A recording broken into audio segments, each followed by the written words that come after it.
வேலூர் மாவட்டம் காட்பாடி அருகே தூய்மை பணியாளரை தாக்கியதாக கூறப்படும் டீக்கடை உரிமையாளரை அவரது கடைக்குள் புகுந்து கும்பல் சேர்ந்து கண்மூடித்தனமாக தாக்கிய சிசிடிவி காட்சிகள் வெளியாகியுள்ளது. குப்பை அள்ளுவது தொடர்பான வாக்குவாதம் கைகலப்பில் முடிந்ததன் பின்னணி என்ன?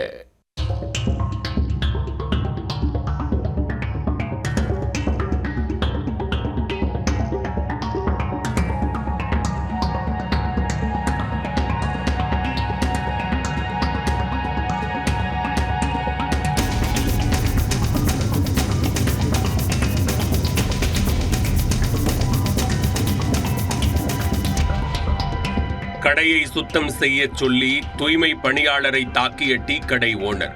பதிலுக்கு டீக்கடைக்குள் புகுந்து ஊழியர் உட்பட 2 மீது தாக்குதல் நடத்திய தூய்மை பணியாளரின் நண்பர்கள். மாறி மாறி மோதிக்கொண்ட சம்பவத்தில் நடந்தது என்ன? வேலூர் மாவட்டம் காட்பாடி அடுத்த பொன்னை காந்தி ரோடு பகுதியைச் சேர்ந்தவர் மோகன். பொன்னை பேருந்து நிலையம் அருகே டீக்கடை வைத்து நடத்தி வருகிறார். இதே பகுதியில் தூய்மை பணியாளராக எஸ்என் பாளையத்தைச் சேர்ந்த அருண் என்பவர் பணியாற்றி வருகிறார். அந்த இருவருக்குள்ளும் ஏற்பட்ட வாக்குவாதமே தற்போது மோதலாக உருவெடுத்து உள்ளூரில் சர்ச்சையாகியுள்ளது. சம்பவத்தன்று வழக்கம் போல வேலையை தொடங்கிய அருண் பேருந்து நிலையம் அருகே உள்ள குப்பைகளை சுத்தம் செய்து கொண்டிருந்தார். அப்போது மோகன் தனது கடையில் உள்ள குப்பைகளையும் சேர்த்து வாரிச் செல் என ஆர்டர் போட்டதாக கூறப்படுகிறது. அதற்கு மறுப்பு தெரிவித்த அருண், சாலை மற்றும் பொது இடங்களில் தூய்மைப்படுத்த மட்டும்தான் சம்பளம் வாங்குவதாகவும் கடையை எல்லாம் சுத்தம் செய்ய முடியாது என்றும் கூறியதாக சொல்லப்படுகிறது.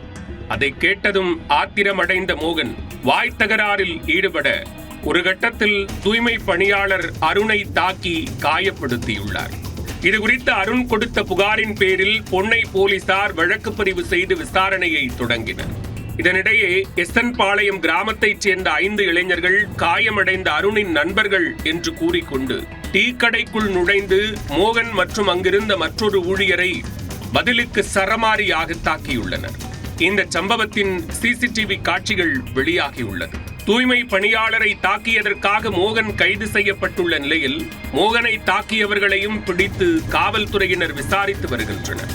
இதனால் உள்ளூரில் பரபரப்பு நிலவி வருகிறது.